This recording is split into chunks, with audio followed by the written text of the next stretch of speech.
വകസീറുൻ ഫീഹാ അംവാലുനാ.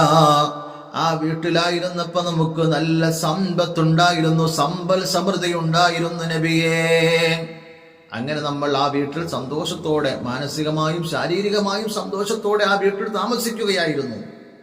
അങ്ങനെ ഇരിക്കുമ്പോഴാണ് ഞങ്ങൾ മറ്റൊരു വീട്ടിലേക്ക് മാറിയത്. ആ വീട് മാറിയിട്ട് പുതിയ വീട്ടിലേക്ക് പാലുകാച്ചി, അല്ലെങ്കിൽ വേറെ ഏതെങ്കിലും രീതിയിൽ വീടെടുത്തു. അങ്ങനെ മറ്റൊരു വീട്ടിലേക്ക് ഞങ്ങൾ മാറി താമസിച്ചു. ജീവിതം മാറി മറിഞ്ഞു നബിയെ.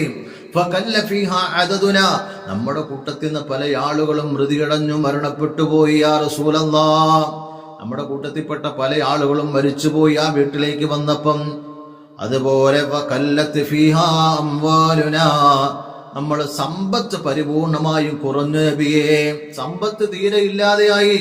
മറ്റേ വീട്ടിലായിരുന്നപ്പം നല്ല സമ്പൽ സമൃദ്ധിയായിരുന്നെങ്കിൽ ഈ വീട്ടിലേക്ക് വന്നപ്പോ നമ്മള് ദാരിദ്ര്യം കൊണ്ട് മൂടി.